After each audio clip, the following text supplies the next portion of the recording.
Hello.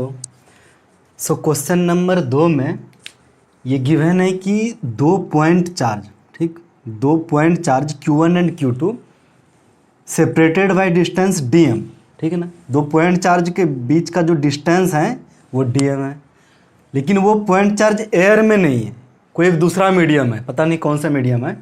उसका कुछ dielectric constant Km दिया हुआ है। ओके, डाइलेक्ट्रिक कांस्टेंट Km दिया हुआ है ये मीडियम का, ठीक ना, ये एयर में नहीं है। तो मीडियम में अगर डाइलेक्ट्रिक कांस्टेंट है कुछ दिया हुआ, तो यहाँ पे फोर्स इन मीडियम क्या होगा, K Q1 Q2 बाय जो इसका डिस्टेंस है स्क्वायर, ठीक, एंड जो डाइलेक्ट्रिक कांस्टेंट है उसे डिवाइड कर देते थे। Km हमेशा ग्रेटर देन 1 रहता था ना, Km हमेशा ग्रेटर देन 1 रहता था, तो ये जो फोर्स हमेशा लेस देन होगा। अगर ये नहीं रहता, ये फोर्स जितना है, अगर इसको Km से डिवाइड कर दिए, मीडियम का डाइलेक्ट्रिक कांस्टेंट वो उससे कम हो जाएगा, ठीक है ना। मतलब एयर में अगर रहेगा तो यहाँ पे सेम डिस्टेंस के लिए कम फोर्स हो जाएगा। अच्छा, ये कम क्यों हो जाता है पता है? देखो, जब मीडियम रहता है ना, मान लो ये मीडियम है, ठीक, अभी एयर था तो चलो डायरेक्ट फोर्स लगा दिया K1 K2 bye r square, ठीक। जब मीडियम रहता है ना, तो यहाँ से जो इलेक्ट्रिक फील्ड लाइन निकलती है फोर्स लगाने के लिए, ठीक, यहाँ से फोर्स लगाने के लिए निकला, ये मीडियम का कुछ अपना प्रॉपर्टी होता है, इसको पोलराइज कर देता है, ठीक। कहीं पे प्लस बना देता है, कहीं पे माइनस बना देता है, ठीक है ना, कहीं पे प्लस बना देता है, कहीं पे माइनस बना देता है, ठीक। तो इसीलिए ये करने में, पोलराइज करने में इसका कुछ पावर, कुछ एनर्जी लॉस होता है, ठीक है ना। तो जितना इलेक्ट्रिक फील्ड इंटेंसिटी, इसका कुछ एनर्जी लॉस हो गया तो इलेक्ट्रिक फील्ड इंटेंसिटी कम हो जाता है, ठीक है ना। तो इलेक्ट्रिक फील्ड की इंटेंसिटी ये जितना पोलराइज करेगा, ठीक, यहाँ पे जाओगे तो कुछ फोर्स रहेगा, यहाँ दूर जाओगे तो और कम फोर्स हो जाएगा, यहाँ पे दूर ले जाओगे तो और कम हो जाएगा। तो ये डिपेंड करता है, ये क्यों, कोई मीडियम का कुछ पोलराइज करने में उसका एनर्जी लॉस हो जाता है। ओके, तो इसीलिए यहाँ पे इलेक्ट्रिक फील्ड इंटेंसिटी कम हो जाता है, तो जो भी चार्ज रहेगा उस पर कम हो जाता है वो फोर्स। ओके, यहाँ पे देखो, ये फोर्स लग गया मीडियम में, अगर ये एयर में है, ठीक, एयर में लगेगा तो क्या फोर्स लगेगा, force is equal to Q1 Q2 by distance in air square, ठीक ना। अब कंडीशन ये है कि ये दोनों का फोर्स का मैग्नीट्यूड सेम है, फोर्स इन एयर ले लो, ठीक। क्यों, क्या था क्वेश्चन, ये चार्ज को ले जा करके एयर में रख दिए और सेम फोर्स लग रहा है दोनों में, ठीक ना। तो मतलब एयर में डिस्टेंस क्या होगा, अगर इसको एयर में ले गए तो एयर में डिस्टेंस क्या होगा, सेम फोर्स के लिए, फोर्स सेम था तो ये दोनों को बराबर करो तो क्या हो जाएगा, ये equal to Q1 Q2 by distance in air square. यहाँ से ये कैंसिल हो गया, क्या हो गया, डिस्टेंस इन एयर का square is equal to Km distance in medium square, ठीक है ना। तो यहाँ से क्या हो गया, distance in air is equal to Km, चलो इसको पहले लिख देते हैं, distance in medium under root dielectric constant of medium. यहाँ पे सिर्फ पॉजिटिव के लिए ये प्लस माइनस आएगा, लेकिन पॉजिटिव के लिए क्योंकि ये पता है कि कुछ डिस्टेंस है, डिस्टेंस नेगेटिव में नहीं होगा, ठीक ना, ये दोनों के बीच में कुछ तो डिस्टेंस रहेगा जो पॉजिटिव में होगा। तो ये हो गया। अब कहने का मतलब कि इसको इक्विवेलेंट में ले सकते हो, यहाँ पे दोनों की ओर जब सेम फोर्स लगा रहा है, दोनों चार्ज में बीच में ये सेम फोर्स लग रहा है, तो ये क्या हो गया, air equivalent length, air equivalent length of this medium, ठीक ना। अगर ये मीडियम का सेपरेशन है तो इसका एयर इक्विवेलेंट लेंथ इतना होगा, ठीक, ये वाला यहाँ तक क्लियर है।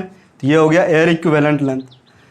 अब दूसरा क्वेश्चन क्या था, दूसरा क्वेश्चन था कि यहाँ तो हर पॉइंट, जहाँ पे पॉइंट रखा हुआ है पॉइंट से ही मीडियम स्टार्ट हो गया, लेकिन दूसरा केस में वैसा नहीं था, ठीक ना। कुछ दूर तक एयर था, यहाँ से यहाँ तक एयर है ये, ठीक ना, यहाँ से यहाँ तक भी एयर है, ओके। ये सिर्फ मीडियम था थोड़ा सा, ठीक। हमको फोर्स क्या चाहिए, इसके बीच में। अगर सेम मीडियम रहता तो कर लेते, अगर या तो ये मीडियम रहता या फिर एयर रहता तो फाइंड कर लेते थे। अब इसमें क्या है कि देखो, अगर ये वाला इसका अगर एयर इक्विवेलेंट लेंथ लेना है, डिस्टेंस, इसका जितना डिस्टेंस होगा, ठीक है ना, इसका थिकनेस, ये एयर में कितना रहा होगा, इसका थिकनेस, इसका एयर इक्विवेलेंट थिकनेस क्या होगा, तो इसका क्या लेना है, फाइंड करना है इसका एयर इक्विवेलेंट लेंथ, ये वाला के लिए, ठीक।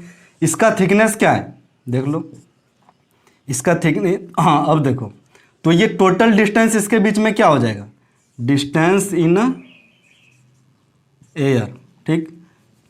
यहाँ देखो, डिस्टेंस इन एयर,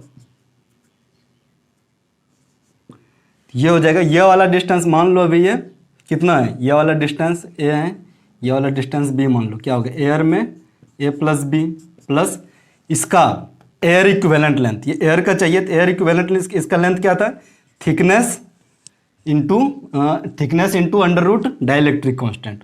तो ये ले लो, ये मीडियम का मान लो डाइलेक्ट्रिक कांस्टेंट होगा कुछ K1, तो ये ले लो thickness under root dielectric constant, ठीक। यहाँ से अगर देखोगे तो ए प्लस बी क्या हो जाता था, A plus B equal to D minus T, put कर दो तो distance of air equivalent length क्या हो गया, D minus T plus T under root K1, ठीक। अब जब फोर्स निकालोगे तो ये दोनों के बीच का फोर्स क्या हो जाएगा, फोर्स इज इक्वल टू के, ये मतलब एयर के लिए ही जो पता है हम लोगों को, के Q1 Q2 distance in air square, ये वाला का स्क्वायर कर दूंगा यहाँ पे, तो इसको जब लिखोगे तो यहाँ क्या हो जाएगा, D minus T plus T under root K1, इसका स्क्वायर, ये दोनों के बीच का फोर्स यहाँ हो गया। अब थर्ड केस क्या था, देखो थर्ड केस में दिया हुआ था कि यहाँ पे दो वाल था, ओके। थर्ड केस में यहाँ पे दो वाल हैं, ऐसे था, कंक्रीट वाल था, ठीक ना, कंक्रीट वाल और बीच में वाटर था, ठीक, बीच में वाटर था। कंक्रीट का कुछ के दिया हुआ था, K of concrete equal to 4 दिया हुआ था, K of water is equal to 81 दिया हुआ था, ठीक। इसका थिकनेस था T1, इसका थिकनेस T2, इसका थिकनेस T3, ठीक है ना। इसका भी सेम था, ये कंक्रीट ही था तो इसका भी कैसे ही था, ओके। तो अब देखो इस बार क्या करना होगा, ये लिखोगे जब एयर इक्विवेलेंट लेंथ, ठीक, यहाँ से यहाँ तक पहले एयर में लेंथ ये ए होगा, यहाँ से यहाँ तक लेंथ एयर बी होगा, तो एयर इक्विवेलेंट लेंथ ये हो गया, distance in air, okay, distance in air. Air equivalent length क्या हो गया, पहले एयर का लेंथ, ये तो चेंज नहीं हो रहा है, ये एयर ही है, ए प्लस बी प्लस इसका इक्विवेलेंट प्लस, ठीक है ना, T1 अंडर रूट KC, इसका डाइलेक्ट्रिक कांस्टेंट KC है, plus T2 under root KW dielectric constant of water, plus T3 under root KC, ये भी कंक्रीट था। तो ये तीनों का एयर इक्विवेलेंट लेंथ ले लिए, इसका ये, इसका वाटर का ये, और फिर ये कंक्रीट का ये एयर इक्विवेलेंट। अब देखो टोटल लेंथ आ गया, ये भी एयर लेंथ, ये भी एयर लेंथ, और ये सब का एयर इक्विवेलेंट लेंथ, मतलब ये जो लेंथ आ रही है एयर का आ रहा है, ठीक। तो यहाँ से जब ए प्लस बी का वैल्यू पुट करोगे तो क्या आ जाएगा, ए प्लस बी क्या हो गया, ये अगर लेंथ डी है तो डी में ये तीनों का थिकनेस घटा दो, D minus T1 plus T2 plus T3, अब प्लस ये सब तो वही रह जाएगा, T1 under root KC plus T2 under root KW plus T3 under root KC, okay. अगर कुछ इसका वैल्यू दिया हुआ है तो उसको पुट कर दो, क्या वैल्यू दिया हुआ था, इसका थिकनेस दिया हुआ था, ये D का वैल्यू दिया हुआ था 4.75, मीटर। यहाँ देखो वैल्यू इसका कुछ क्वेश्चन में दिया हुआ था 4.75 मीटर। तो डिस्टेंस हम लोग एसआई यूनिट में लेते हैं, ठीक ना। इसका वैल्यू सेंटीमीटर में दिया हुआ है, T1 का वैल्यू सेंटीमीटर में दिया हुआ है। T1 का कितना था 10 सेंटीमीटर, तो ये हो गया 0.1 मीटर, प्लस T2 का कितना था 50 सेंटीमीटर, 0.5 मीटर प्लस 0.15 मीटर, ये हो गया। प्लस यहाँ पे क्या था 0.1, इसका पहले एयर इक्विवेलेंट अलग से भी निकाल सकते हो, ठीक ना। ये इसका निकाल लो वैल्यू क्या होता है। T1 कितना था यहाँ पे 10, तो एयर इक्विवेलेंट लेंथ कितना हो गया 10 अंडर रूट KC का वैल्यू 4 प्लस 50 अंडर रूट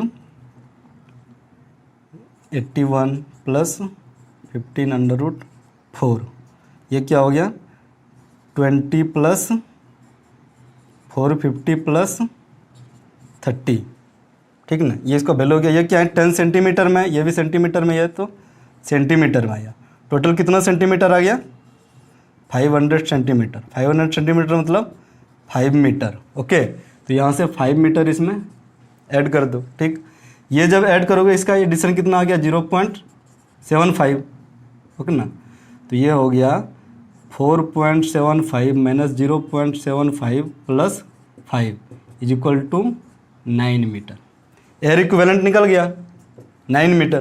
तो ये फोर्स क्या हो जाएगा के Q1 Q2 by air equivalent length distance in air square. तो क्या हो जाएगा के Q1 Q2 बाय 9 स्क्वायर।